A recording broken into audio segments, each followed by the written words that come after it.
Hello, this is Meaghan Gasch, and this is my uncertainty and illness theory.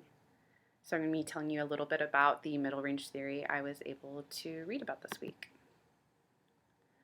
So, the person who created this middle range theory was Merle Michelle. And basically, it was really interesting to see how she decided to focus on this issue because she had a very personal experience with her father, who was diagnosed, with a serious illness.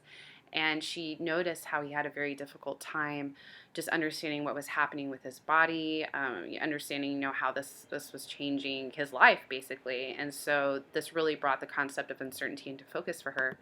So she began researching the issue while she was pursuing a doctorate in psychology. And then the actual uncertainty and illness scale was published in 1981. Then the theory itself was published in 1988. Then she actually ended up coming with a reconceptualized version that was then published in 1990. So I'm going to be talking about both versions of the theory and how they're similar and the differences that exist. So some major themes that exist in both theories are going to be antecedents of uncertainty. So what is causing the uncertainty to happen, to come about? And then how is the person appraising, the state of uncertainty? How are they labeling it? And then eventually, how are they coping or how are they adapting? So those kind of three issues exist in both forms of the theory. But then the reconceptualized theory, it kind of focuses more on the patient experience in chronic illnesses. So it's really looking at, things like cancer, or these other illnesses that don't necessarily have a nicely tied up beginning, middle, and end. There's always the chance that it could come back, or like I said, if it's chronic, then you're living with that on a daily basis. So there's a really great quote from the book. It said that the reconceptualized theory included ideas of disorganization and reformulation of a new stability to explain how a person with enduring uncertainty emerges with a new view of life. So this idea of a new view of life, I think, is really important to this reconceptualized version, and we're going to look into that a little bit later. So first of all, what is uncertainty? So like I said before, Michelle was a psychologist, and so she was really approaching this from a psychologist's perspective. So she labeled it, it's a cognitive state. And because it's a cognitive state, it can't be positive or negative in nature until the person is giving it that label. So for us, we may think of uncertainty automatically as being something negative. We don't want to be uncertain. We would much rather know exactly, what's going to happen, to have that control, have that knowledge. But for some people, that may not be the case. And then also adaptation will always occur. But then the type of coping methods used depends on if the person, like I said, sees this as a positive or negative occurrence. So it's really interesting to see how different, coping or adaptations, I'm sure we see that all the time, can happen if a person thinks of something as positive rather than if they think of it as negative. And then basically this theory is really, it's very linear. So you're always moving forward. You start with uncertainty, but then, you give it a label, and then eventually you're, adapting in some way. It may not always be a good adaptation, but somehow, you're figuring out how to cope with it. So then this is a really great diagram from Michelle's original research, where she talks about, the things that cause uncertainty. So that could be, maybe you don't have good social support, maybe that's your education, or maybe that's your cognitive capacity. And these different things, how have you ever had to deal with an illness before? That can all cause, this state of uncertainty. And then from there, we're deciding whether this is a danger to us or this is an opportunity. And then depending on which one we choose depends on how we're able to cope and eventually how we're able to adapt. So I thought this was a really great diagram, and it shows that linear motion that I was talking about. So, you have the start, you have, the development, and eventually you have the outcome.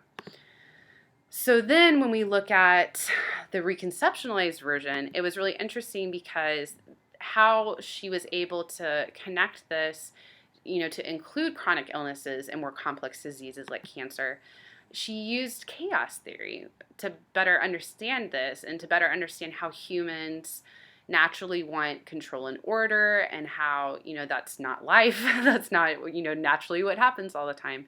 So there was this really great diagram that talked about, in her in her other research article that she published, in 1990, it shows how there's uncertainty that, usually will lead to danger if you're dealing with something like chronic illness or a, complex disease.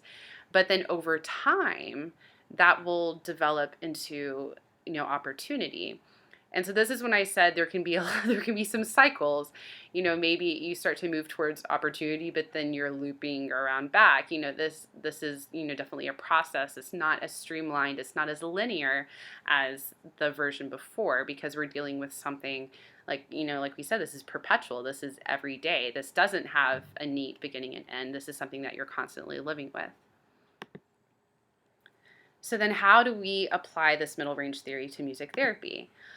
Well, I think obviously many of the populations we work with, this involves helping clients process and cope with states of uncertainty, or helping their families process and cope with states of uncertainty. This could be due to mental or physical illnesses, loss of a loved one, or just, some other type of traumatic life experience. And then the thing about music is it can be structured, or it can be freeform, it can be stable, or it can be chaotic. So we can really tailor these music experiences to meet the needs of people who are experiencing uncertainty in a negative way. Or we can use it actually for people who are experiencing uncertainty in a positive way. This can be a great positive outlet for them. And we can provide clients with a way to express their current cognitive state. Or like I said, we can structure musical experiences. We can give them a coping strategy. We can provide them with control over something. So for me, working with special education populations, I see this every single day. We have parents of special needs kids who live in perpetual states of uncertainty. Will my child walk? Will my child talk? Will the seizures go away? Will they get worse? A lot of these kids have G tubes. They have, all these complicated surgeries on their hips, on their ears. They're taking all kinds of medications. They have behavior issues. They have, severe sensory disorders. A lot of them have speech and language impairment. So constantly parents are thinking, is my child going to be okay? This is incredibly stressful. And this is something that's going to go on for the rest of their lives. They're going to be worried about this. They're going to be concerned about this. They're always going to be adapting to try to meet their child's physical, emotional, and mental needs.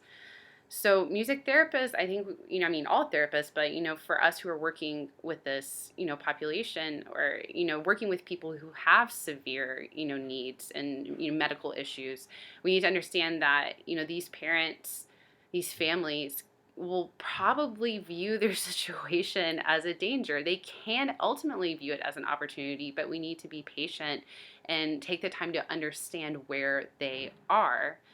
Because a lot of families talk about how when they first learn that their child has, a special need or medical issue, there's kind of a grieving process that happens, because they realize that, this is something that's going to affect the rest of their lives. And that doesn't mean that they can't move towards positive life changes or a positive outlook. But understanding that we have to meet the parents where they currently are. And sometimes that's not always a happy, little place.